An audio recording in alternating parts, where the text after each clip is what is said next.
Assalamualaikum warahmatullahi wabarakatuh.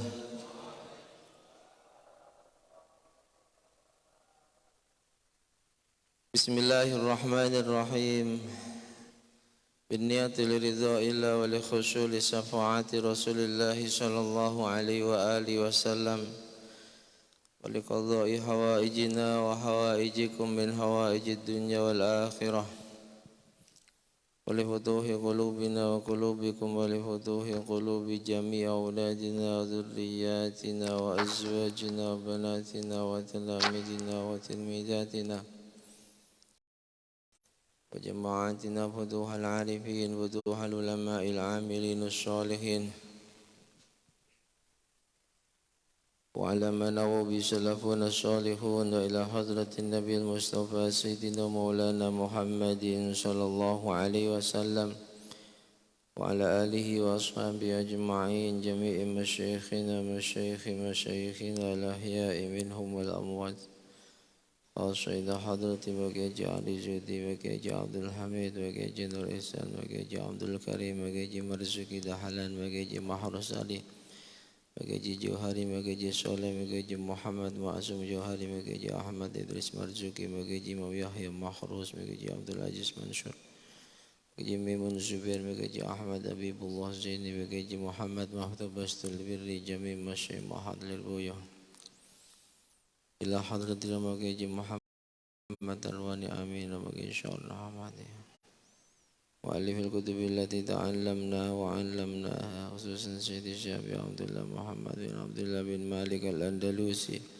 أبي عبد الله محمد بن محمد السندجي أبي عبد الله محمد بن قاسم الشافعي أحمد إلى حضرة الأئمة الأربعة المجتهدين رضي الله عنهم إلى حضرة سيدنا الإمام محمد بن إدريس الشافعي وسيد الشافعي زكريا بن شرف النواوي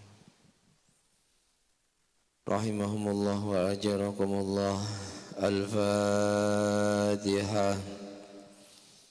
A'udzu billahi minasy syaithanir rajim. Bismillahirrahmanirrahim. Alhamdulillahi rabbil alamin. Arrahmanir rahim. Maliki yaumiddin. إياك نعبد وإياك نستعين اهدنا الصراط المستقيم صراط الذين أنعمت عليهم غير المغضوب عليهم ولا الضالين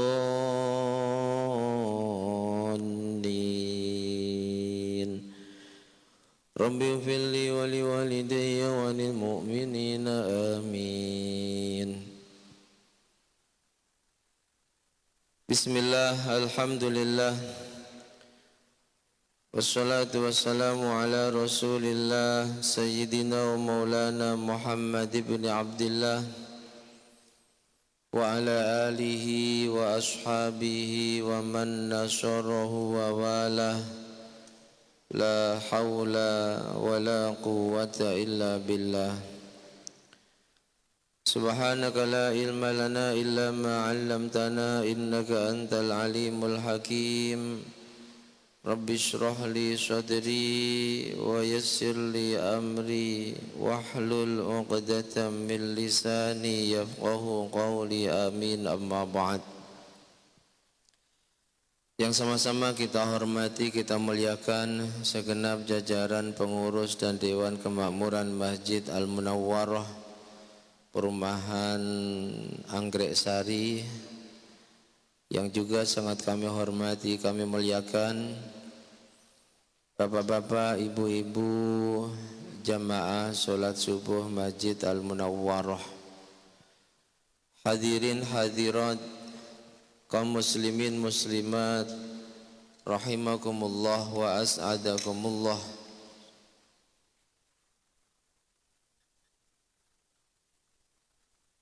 Mudah-mudahan berkah istiqomahnya kita hadir dan duduk di tempat serta majelis kemuliaan ini benar-benar menjadi wasilah kita semua senantiasa dilimpahi ridha, rahmat dan ampunannya Allah Subhanahu wa taala, diselamatkan, dimuliakan dan dibahagiakan dunia sampai akhirat kita. Amin amin Allahumma amin.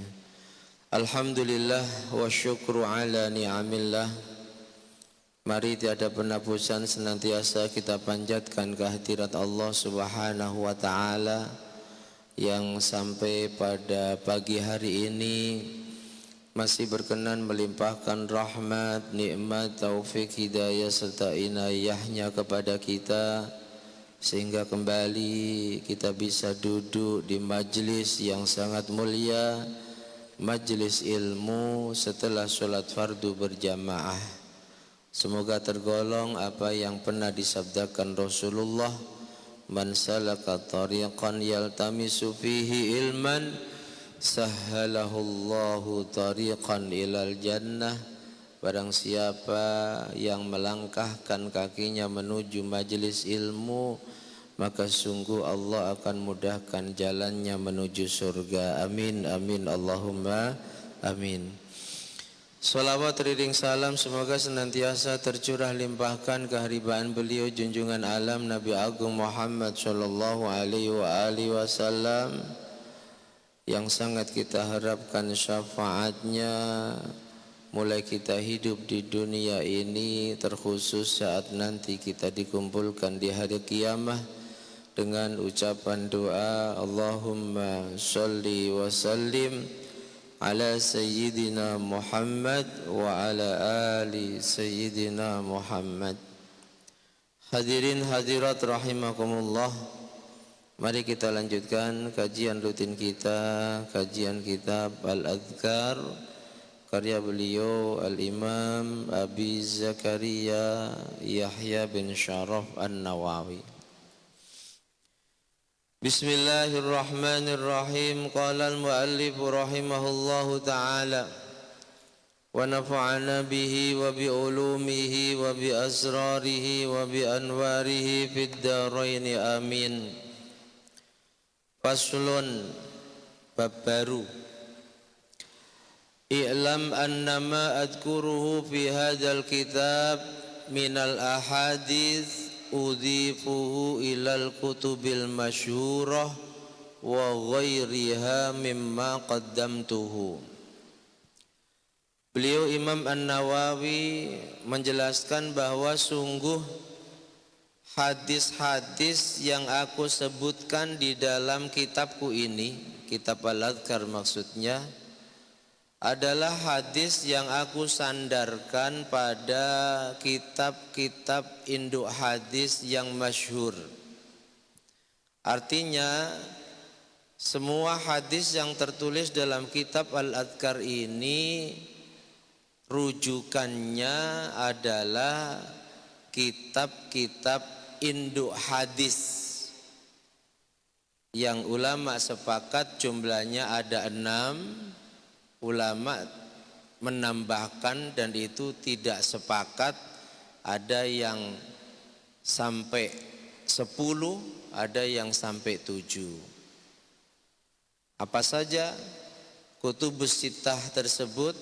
1. Sahih Bukhari, 2. Sahih Muslim, yang 4 ini sunan, Sunan Abi Dawud, Sunan Tirmidzi, Sunan Ibnu Majah, Sunan Nasai. Yang ada dalam kitab Al-Adhkar ini tidak keluar sumber referensinya dari kitab-kitab tersebut. Tsumma ma kana fi sahihail Bukhari wa Muslim,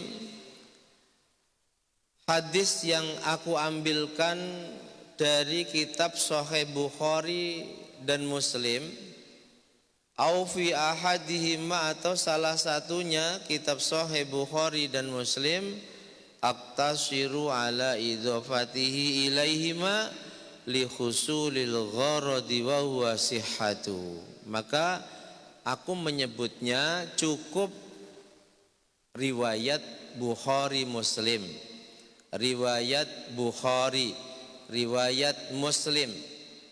Tidak aku berikan penjelasan tentang status hadisnya. Mengapa? Fa inna jami'a ma fihi ma sahih. Sudah sangat maklum kalau hadis itu diambil dari buku Sahih Bukhari dan Muslim atau diriwayatkan dari salah satu kedua imam besar tersebut, hadisnya adalah sahih. Jadi kalau beliau mengambil hadis dari kedua kitab itu atau mengambil riwayat dari kedua imam besar hadis tersebut atau salah satunya, cukup rawahul Bukhari, enggak dijelaskan statusnya. Hadis ini hasan, tidak. Kenapa? Sudah sangat maklum kalau hadis itu diambil dari kedua kitab tersebut adalah hadis sahih. Wa amma makana fi ghairihima, adapun hadis-hadis yang aku ambil dari selain kedua kitab tersebut, fa udhifuhu ila kutubis sunan, maka aku nisbatkan, aku sandarkan kepada kitab-kitab sunan. Itu tadi Sunan Tirmidzi, Sunan Abu Dawud, Sunan Ibnu Majah, Sunan Nasai. Aku selalu sertakan rujukannya. Ini dari Sunan Tirmidzi semisal. Wasyibbiya mubayyinan, dan kalau hadis yang aku tulis dalam kitab Al-Adhkar ini bukan dari Bukhari Muslim, maka aku jelaskan tentang statusnya.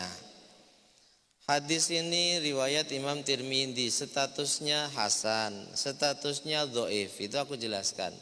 Tapi kalau dari Bukhari Muslim tidak, langsung riwayat Imam Bukhari cukup. Sebab apa? Kalau kita belajar ilmu mustalah hadis, hadis-hadis yang ada di dalam kitab Sahih Bukhari dan Muslim itu statusnya adalah hadis sahih. In kana fi dha'fun fi ghalibil mawadhi. Jadi beberapa hadis tidak saya ambilkan dari Bukhari dan Muslim, tapi dari kitab-kitab sunan yang 4 itu saya sertakan statusnya, saya jelaskan statusnya, kata Imam An-Nawawi. Waqad aghfalu an sihhati wa hasanihi wa dhu'fihi, dan sesekali ada yang tidak aku jelaskan statusnya, apakah hasan atau sahih atau bahkan hadis dhaif. Wa'lam anna sunan Abi Dawud min akbari ma anqulu minhu. Ketahuilah, sungguh kitab Sunan Abi Dawud ini kitab yang aku jadikan rujukan dalam aku menulis kitab Al-Adhkar ini. Akbari ma anqulu minhu, bahkan kebanyakan hadis yang aku tulis dalam kitabku Al-Adhkar ini adalah sumbernya dari kitab Sunan Abi Dawud.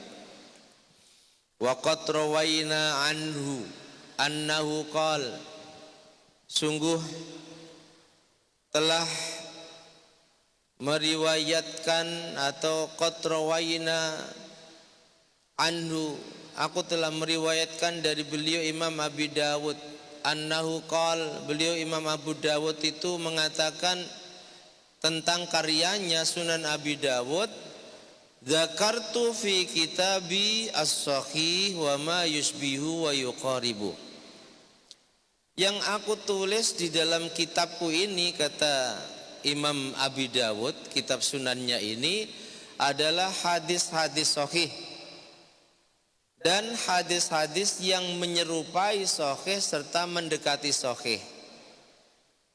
Wa ma kana fi dha'fun sadid, kalau ada hadis yang tidak sahih, tidak hasan, tapi hadisnya lemah, bahkan sangat lemah, bayyantuhu, baru aku jelaskan. Wa ma lam adkur fihi syai'an, kalau aku tidak jelaskan, maka ketahuilah hadis-hadis yang ada dalam kitabku ini, kata Imam Abu Dawud, berarti kitab sunan, fahuwa sahih, maka hadis itu adalah sahih. Sehingga dengan alasan apa yang pernah dikatakan oleh Imam Abi Dawud inilah Imam An-Nawawi menuliskan banyak hadis dalam kitab Al-Adhkar ini. Rujukannya selain dari Sahih Bukhari kebanyakan adalah dari kitab Sunan Abi Dawud. Sebab apa? Apa yang tertulis dalam kitab Sunan Abi Dawud yang tidak dikomentari dengan detail oleh Imam Abu Dawud itu status hadisnya sahih. Mendekati sahih hasan. Kalau dijelaskan ini lemah sebab pada salah satu rawi yang bernama si fulan dalam pandangan ulama ahli hadis kurang bisa dipercaya. Kalau nggak ada penjelasan berarti yang aku tulis dalam kitab sunanku ini hadis yang sahih atau mendekati sahih, yakni hasan, baik hasan li dzatihi maupun hasan li ghairihi. Ini istilah-istilah dalam disiplin ilmu mustalah hadis. Hadza kalamu Abi Dawud, ini perkataannya Imam Abi Dawud. Wa fihi faidatun hasanah, dari perkataannya Imam Abi Dawud ini ada faidah yang sangat baik. Yahtaju ilaiha sahibu hadzal kitab wa ghairuhu, yang faedah itu sangat dibutuhkan oleh orang yang punya kitab ini, saya An-Nawawi, dan juga oleh ulama-ulama lainnya. Apa faedahnya? Ya, annama rawahu Abu Dawud fi sunanihi, bahwa hadis-hadis yang diriwayatkan ditulis oleh Imam Abu Dawud dalam kitabnya Sunan Abu Dawud, walam yadkur dzu'fahu, dan beliau tidak jelaskan bahwa status hadis tersebut lemah, maka indahu sahihun au hasanun, hadis itu adalah hadis sahih atau hadis hasan. Wakilahuma, dan ketika hadis itu statusnya sahih atau hasan, yahtajju bihi fil ahkam, maka boleh dijadikan dalil dalam masalah hukum-hukum syariat, dalam masalah akidah. Fa kaifa bil fadhail, apalagi dalam masalah fadhailul a'mal, di mana pada muqaddimahnya Imam An-Nawawi telah menjelaskan tentang hukum mengamalkan hadis dhaif yang menjelaskan tentang keutamaan amal. Di awal-awal kita belajar kitab Al-Adhkar ini, beliau sampaikan diperbolehkan, bahkan bukan hanya sekedar diperbolehkan, tapi yustahabbu, dianjurkan untuk mengamalkan hadis lemah dalam masalah fadhailul a'mal, keutamaan amal ibadah kita, keutamaan sholat sunnah, keutamaan dzikir istighfar, dzikir la ilaha illallah, keutamaan ibadah-ibadah lainnya. Ini boleh sumbernya dari hadis dhaif, bukan hanya sekedar boleh tapi yustahabbu, yajuzu wa yustahabbu, redaksinya begitu. Boleh bahkan dianjurkan. Siapa yang menganjurkan? Ulama-ulama ahli hadis, ulama-ulama ahli fikih, dan ulama-ulama ahli disiplin ilmu selain fikih dan hadis. Sangat menganjurkan. Kalau ada orang yang berpendapat kalau tidak bersumber dari hadis sahih minimal hasan, padahal itu dalam masalah fadhailul a'mal, maka pendapatnya bertentangan dengan pendapat mayoritas ulama ahli hadis, ulama ahli fikih, dan ulama-ulama lainnya. Tinggalkan saja. Kan ada kelompok kalau enggak sahih nggak boleh diamalkan. Dan terkadang menstatuskan hadis sahih dan tidak, ini tidak mengikuti apa yang telah disetatuskan oleh ulama-ulama zaman dulu. Bahkan mereka punya panutan hadis yang disahihkan Imam Bukhari dan Imam Muslim ini dilemahkan oleh ulamanya, dan mereka mengikuti pendapat ulamanya, bukan mengikuti pendapat Imam Bukhari dan Muslim. Nah, pendapat yang seperti itu tinggalkan. Kita ikuti mayoritas pendapat ulama. Dalam hal ini adalah yang menguasai tentang ilmu hadis dan juga ulama-ulama lainnya. Fa idza taqarrara hadza famata ra'aituhuna hadisan min riwayati Abi Dawud wa laysa fihi tad'if fa'lam annahu lam yudha'ifu. Kalau sudah tahu seperti ini, kata Imam An-Nawawi, bagaimana mungkin aku bisa melihat hadis yang diriwayatkan oleh Imam Abi Dawud yang itu adalah statusnya lemah. Karena beliau telah mengatakan, selama hadis-hadis yang ada dalam kitabku aku tidak jelaskan kelemahannya, maka hadis itu adalah sahih minimal hasan, yang boleh dijadikan rujukan atau dalil meskipun dalam masalah akidah, dalam masalah hukum-hukum syariat. Wa qad ra'aitu an uqaddima fi awalil kitab baban fi fadilati dzikri mutlaqan. Sungguh aku telah mengawali karyaku ini, kitab Al-Adhkar, di bab pertama aku jelaskan tentang keutamaan dzikir secara mutlak, yang itu telah kita lewati. Tata cara dzikir, aturan-aturan dalam dzikir, beberapa permasalahan ketika kita dzikir. Adkuru fihi atrafan yasiratan tauti'atan lima ba'daha thumma adkuru maksudul kitab fi abwabihi.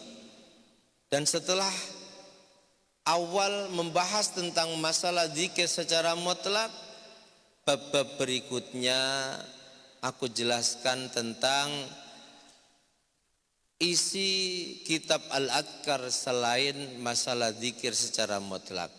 Dijelaskan tentang yang lain, bahkan keutamaan dzikir secara detail aku jelaskan. Adkuru maksudul kitab, tujuan aku karang kitab ini, fi abwabihi, dalam bab-bab sesudahnya. Wa ukhtimul kitab insyaallah, dan nanti di akhir kitab akan saya akhiri dengan sebuah bab yang menjelaskan babil istighfar, tentang keutamaan istighfar. Istighfar nanti dijelaskan di akhir bab. Mengapa Imam An-Nawawi dalam kitab Al-Adhkar ini bab tentang istighfar diakhirkan, tidak seperti kitab-kitab lain yang dimana bab istighfar ini terkadang dijelaskan di awal kitab, maksimal pertengahan kitab. Beliau beralasan tafaulan. Tafaul itu mengharapkan mendapatkan sesuatu lewat sesuatu. Tafaul. Mengapa anakmu dinamakan Syafi'i? Tafaulan kepada Imam Syafi'i, berharap agar ada kebaikan Imam Syafi'i yang Allah anugerahkan kepada anakku. Mengapa Imam An-Nawawi menjelaskan bab istighfar di akhir kitabnya? Tafaulan, mengharapkan bi ayyukhtimallahu lana bihi, agar kehidupanku diakhiri oleh Allah dengan istighfar. Tafaul, berharap. Jadi berharap, mengapa saya jelaskan keutamaan istighfar? Agar akhir hidupku ini diakhiri dengan pertobatan yang benar, diakhiri dengan permohonan ampun yang benar kepada Allah. Sebab masuk surganya seseorang atau tidak kelak di akhirat ini tergantung akhir hidupnya, bukan tergantung selama hidupnya. Meskipun selama hidupnya dia beriman, bahkan selama hidupnya terkenal dia yang tersoleh di antara orang-orang yang ada di sekitarnya, teralim di antara orang-orang yang ada di sekitarnya, terbaik di antara orang-orang yang ada di sekitarnya, tapi naudzubillah akhir kehidupannya akhir kehidupan tanpa iman, kekufuran sesaat menjelang kematian seseorang menghapus seluruh keimanan dan amal soleh selama hidupnya. Dan Imam Nawawi berharap di akhir hidupnya istighfar, di akhir hidupnya tetap beriman kepada Allah Subhanahu wa ta'ala. Sehingga beliau ini menjelaskan tentang istighfar dalam bab-bab terakhir. Wallahul muwafiq wa bisiqah, Allah zat yang maha menolong kepada seluruh hambanya, wa bisiqah, Allah zat yang bisa dipercaya, wa alaihi tawakkal, wa alaihi tawakkul, hanya kepada Allah kita berpasrah diri, wal i'timad, dan kita gendolan, i'timad, kita memasrahkan segala sesuatu kita, wa ilaihi taufiq wal istinad, dan hanya kepadanya lah kita taufiq, memasrahkan semua urusan kita, dan istinad, menyandarkan semua urusan kita. Jadi itu penjelasan Imam An-Nawawi tentang isi kitab Al-Adhkar karya beliau. Babun mukhtasar fi ahrufin mimma jaa fi fadli dzikri ghairi muqayyadin biwaqtin. Bab berikutnya ini menjelaskan tentang keutamaan zikir ghairi muqayyadin biwaqtin, yang tidak dibatasi dengan waktu. Zikir 24 jam itu akan dijelaskan pada bab berikutnya. Insyaallah kita lanjutkan pada pertemuan berikutnya. Mudah-mudahan bisa istiqomah. Amin Allahumma amin. Allahu a'lam bishawab. Al-Fatihah.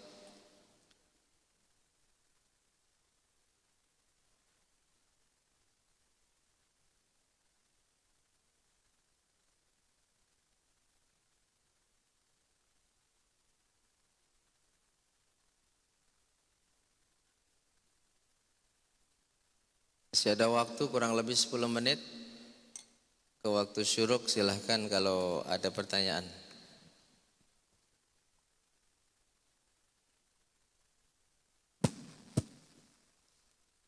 Ada Pak Kiai. Assalamualaikum warahmatullahi wabarakatuh. Pertanyaannya ada dua Pak Kiai. Yang pertama adalah tadi di mukadimah Pak Kiai itu disampaikan tentang apabila seorang jalan ke masjid untuk mencari ilmu akan dipermudah jalan menuju surga. Pertanyaan saya adalah seputar itu, apabila misalnya Pak Kiai ya, kita mengundang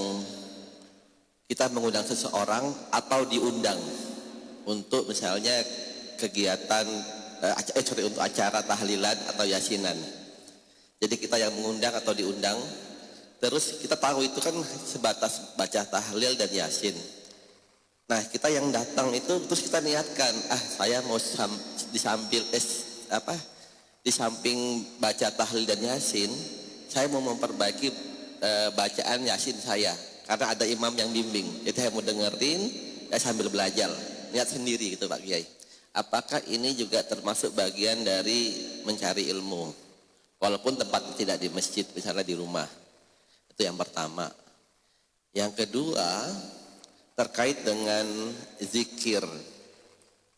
Ada zikir yang susunannya itu kita baca zikir yang disusun oleh misalnya ulama tertentu, seperti katakanlah Ratibul Hadat. Ada susunannya yang harus kita baca komplit, sama kita baca zikir yang kita parsial, kita tahu oh ini keutamaannya apa, tapi kita nggak bacanya suka-suka kita. Pertama mengambil dari misalnya baca subhanallah, terus baca la ilaha illallah, tapi apa yang kita baca itu ada referensinya, cuman tidak disusun, kita susun sendiri misalnya sesuka-sukanya kita. Itu menurut Pak Kiai seperti apa? Terima kasih. Wassalamualaikum warahmatullahi wabarakatuh. Waalaikumsalam warahmatullahi wabarakatuh. Diundang tetangga untuk yasinan dan tahlil. Lalu saat baca yasin, sebab ada yang bimbing imam kita, semisal kita niatkan sekaligus belajar. Apakah ini termasuk mendatangi majelis ilmu? Ya beda. Kalau namanya ngaji itu ya memang datang, kita baca, disimak. Kalau salah kita diluruskan bacaannya. Itu mendatangi majelis zikir yang juga punya keutamaan yang luar biasa. Makanya dalam kitab-kitab karya para ulama, ketika bicara tentang majelis zikir, ya majelis ilmu. Majelis ilmu ya majelis zikir. Banyak hadis sahih menjelaskan tentang keutamaan duduk di majelis zikir. Hadis riwayat Abu Hurairah yang sering disampaikan para mubalik, majtama'a qaumun, tidak ada orang banyak berkumpul, yadhkurunallah, yang mereka berzikir kepada Allah. Berzikir bisa berupa baca yasin, bisa berupa baca tahlil, bisa berupa belajar ilmu. Majelis ilmu adalah majelis zikir. Makanya ketika menjelaskan tentang barang siapa yang sholat subuh berjamaah lalu berzikir kepada Allah sampai terbitnya matahari, setelah terbit dikasih jeda, terbaiknya itu dikasih jeda, jangan langsung terbit sholat. Sholat 2 rakaat, maka pahalanya sama dengan haji dan umroh yang sempurna, masuk di dalamnya majelis ilmu. Paham ya? Jadi kalau prakteknya tadi, apakah itu termasuk menghadiri majelis ilmu? Tidak, sebab kita tidak menerima ilmu yang disampaikan di majelis tersebut, kecuali kalau selain imam ini mimpin yasin, tahlil, zikir, doa, ada tausiah, sehingga lewat tausiah itu ilmu kita dapatkan. Paham ya? Andai kan tidak ada tausiah, itu majelis zikir yang keutamaannya sama dengan majelis ilmu. Cuma bedanya kita nggak dapat ilmu. Ngaji Quran itu nggak cukup lalu kita mendengarkan dari kejauhan. Makanya wajib kalau kita belajar Al-Quran, semua ulama ahli qurra sepakat ngaji Quran itu wajib musyafahah. Musyafahah itu arti aslinya adu bibir, adu mulut. Artinya apa? Kita menghadap kepada seorang guru, yang guru itu punya sanad keilmuan Al-Quran bersambung sampai Rasulullah, dan kita membacakan bacaan Quran kita di depan guru kita, yang ketika ada kekeliruan itu diluruskan. Musyafahah, harus jumpa. Gak boleh kita dengan kecanggihan teknologi lalu mendownload katakanlah bacaan Quran imam-imam masjid di Makkah, kita simak, kita kira-kira sendiri, gak boleh itu. Harus musyafahah. Gurumu siapa? Si Abdurrahman Nasudes. Kapan belajarnya? Tiap hari saya dengarkan bacanya, gak boleh. 30 juz harus digurukan dengan cara bertatap muka langsung dengan seorang guru. Paham ya? Jadi itu majelis zikir. Dan kita mendatangi hajat saudara muslim kita sendiri itu keutamaannya luar biasa. Makanya terkadang ada orang yang seperti paham agama, dia subhanallah jamaah 5 waktu nggak pernah ketinggalan, selalu di soft terdepan. Cuma sayangnya ketika diundang tetangga nggak pernah mau datang.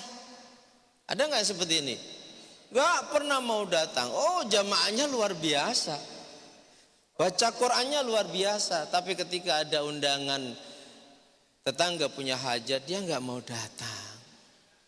Ini seperti orang paham agama, ahli agama, padahal nggak paham agama.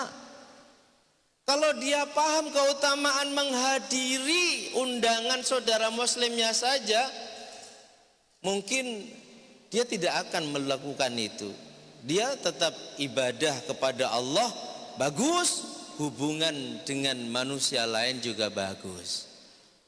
Kita datang ketika ada tetangga ngundang, itu Rasul katakan kanallahu fi hajatih, Allah akan berada dalam hajatnya. Artinya apa? Saat ada tetangga kita ngundang, kita datang. Saat ada tetangga punya hajat, kita datangkan hajatnya, menjadi wasilah Allah akan mengabulkan hajat kita. Satu. Yang kedua, tentu saat kita datang, ini akan menggembirakan orang yang ngundang kita. Pasti itu. Pasti gembira. Tahu keutamaan menggembirakan orang? Masya Allah. Makanya ada satu riwayat Nabi katakan ibadah yang paling utama itu idkhalus surur, menggembirakan hati orang mukmin. Dengan cara dia sakit kita besuk, dengan cara keluarganya ada yang meninggal kita takziah, dengan cara di saat dia mendapatkan kebaikan kita ucapkan tahniyah, congratulations. Itu gembira. Dan Nabi katakan menggembirakan hati orang mukmin. Ini kan seperti ibadah tidak antara kita dengan Allah, tapi ibadah sosial. Nabi katakan khairun min ibadati sittina sanah, lebih baik dibanding mereka yang beribadah 60 tahun tapi sosialnya kurang. Paham ya? Jangan disepelekan itu.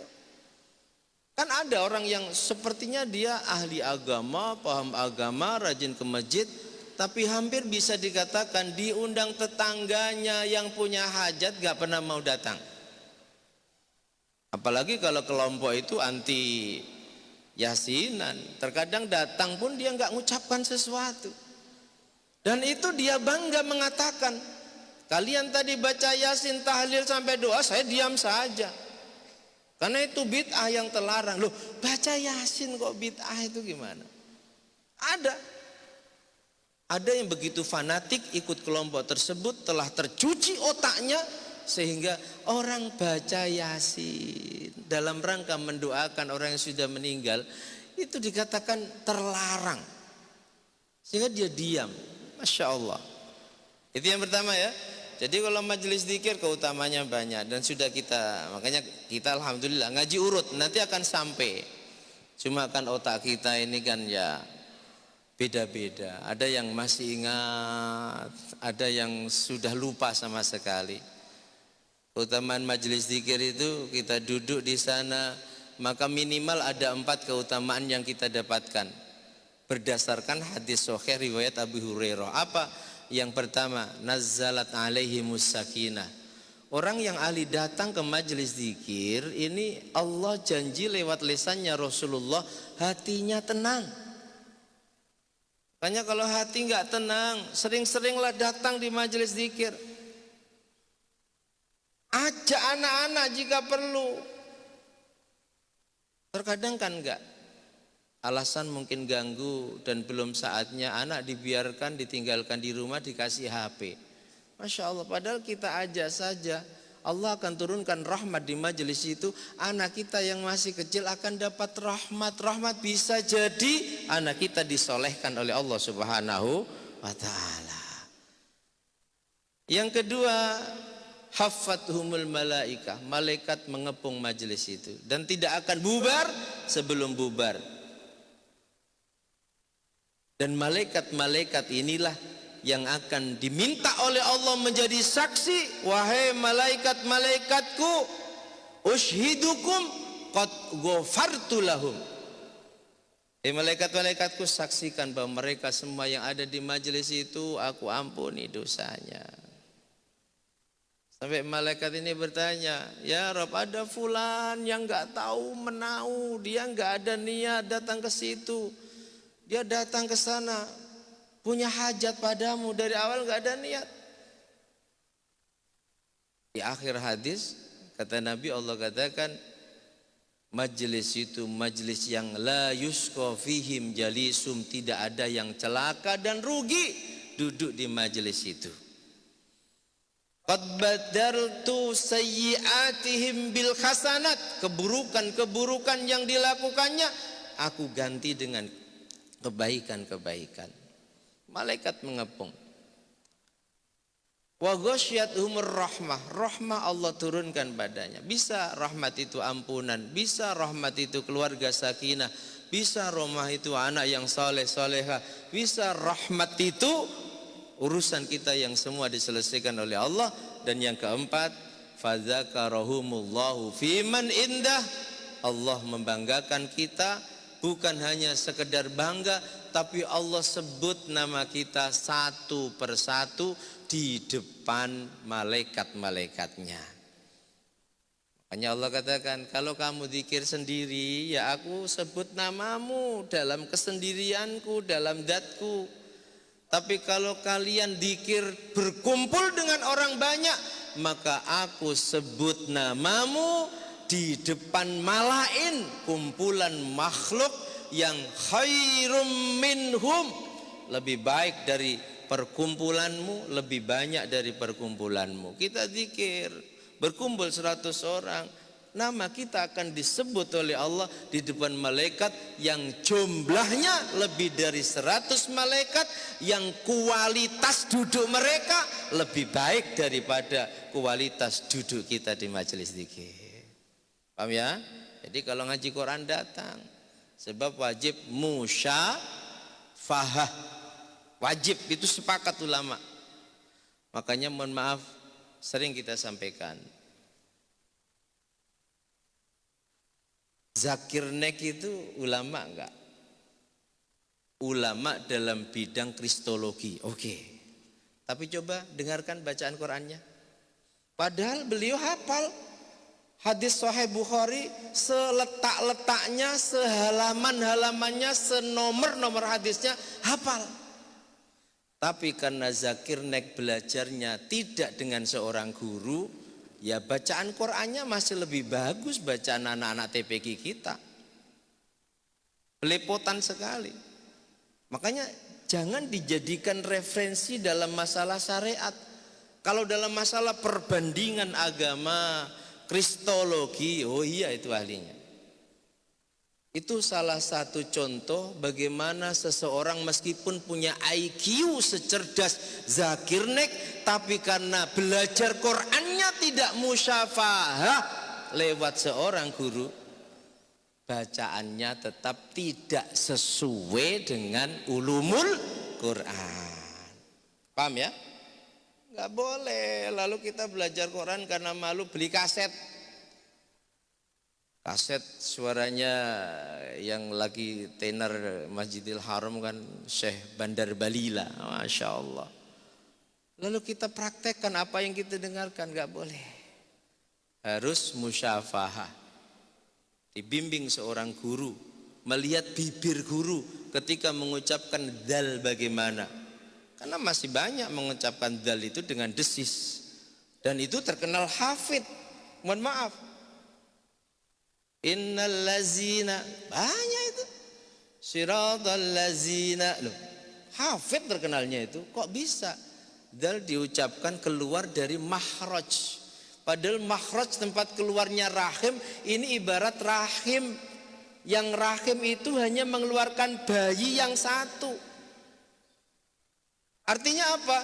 Huruf itu punya tempat keluarnya sendiri-sendiri. Dal tidak bisa disamakan dengan zai, tidak bisa dimiripkan dengan zod, gak bisa. Dan kita masih sering mendengarkan para mubalik yang ketika membacakan ayat-ayat itu baca dalnya desis. Salah itu. Siratal ladzin. Kita pernah bermakmum pada seorang kiai yang sangat masyhur. Sampai saya ulangi sholat sebab apa? Ketika baca Fatihah, siratal ladzina ngamta. Kok ain bisa jadi ngam itu gimana? Ain itu punya tempat keluarnya sendiri. Cukup ya, yang satu. Yang kedua, apa tadi?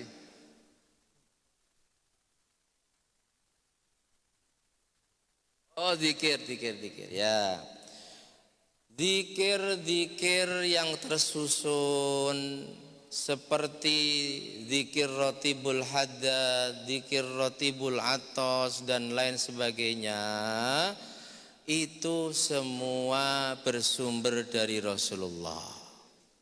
Meskipun secara urutan susunan tidak. Itu ijtihadnya Al-Haddad, Al-Habib Abdullah bin Alawi Al-Haddad.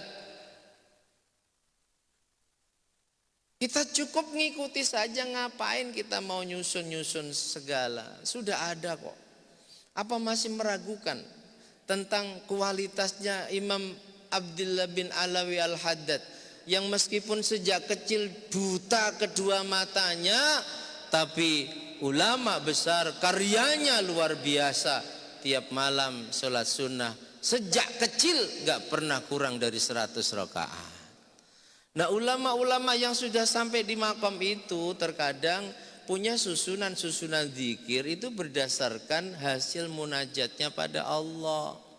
Sementara kita hasil nyuplek sana sini dari kitab, oh ini subhanallah keutamaannya ini, kita ambil, kita nyusun sendiri.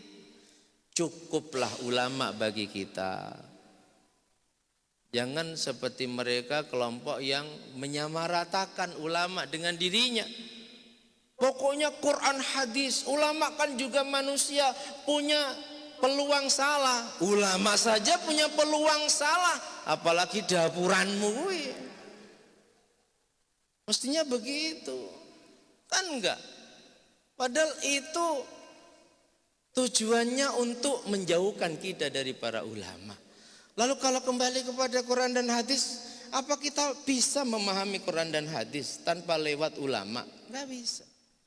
Jadi hadis itu ya ada yang taraktu fikum amroini, aku tinggalkan kepada kalian dua perkara, intamassikuhuma, ketika kalian berpegang teguh kepadanya maka kalian selamat, kalian gak tersesat. Ada hadis ini, berarti berpegang teguhlah pada Quran dan hadis. Tapi juga ada hadis lain yang ketika kita tidak tahu, kita diperintahkan mengikuti ulama, kita diperintahkan memuliakan ulama. Bahkan Allah tegas dalam surah Al-Anbiya memerintahkan kepada kita, fas'alu ahlaz zikri, tanyalah pada ahlaz zikri, yang mayoritas ulama ahli tafsir menafsiri ahlaz zikri ai ahlal ilmi. Tanya ulama, in kuntum la ta'lamun, jika kalian enggak tahu tentang agama. Allah tidak memerintahkan tanya Quran hadis langsung, tidak. Karena Allah tahu tidak semua hambanya bisa memahami Quran dan hadis. Sehingga apa? Perintahnya fas'alu, tanyalah kalian ahla dzikri, kepada ulama, in kuntum la ta'lamun, jika kalian tidak tahu. Paham ya? Jadi kalau sudah ada ulama-ulama yang begitu terkenal kehebatannya, bahkan walinya Allah, karomahnya diceritakan oleh orang-orang yang hidup sezamannya, bahkan santri-santri dan pengikut sesudahnya ila yaumil qiyamah, ngapain kita susah-susah nyusun dzikir? Cukup itu ikuti. Tapi bukan berarti andaikan kita baca hadis, makanya keutamaan ngaji ya, kita baca azkar, kita ngaji azkar, kita sampai pada bab keutamaan tasbih dengan beraneka ragam redaksi hadis, ada keutamaan yang kita suka kita amalkan, silahkan. Tapi kalau sudah bicara tentang susunan-susunan dzikir, ikut saja susunan dzikir yang disusun oleh ulama yang bisa dipertanggungjawabkan dunia akhirat susunannya. Paham ya? Demikian saya kira cukup. Cukup. Allahu a'lam bishawab. Al-Fatihah.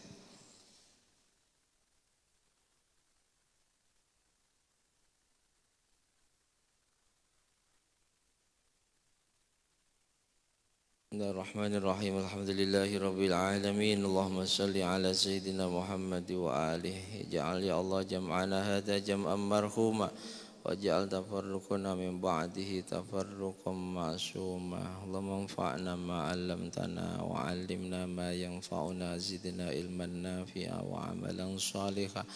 Allahumma arinal haqqa haqqa arzuqna ittiba'ah wa arinal batila batila arzuqna ijtinabah. Si'alina rizqana wa adif alaina.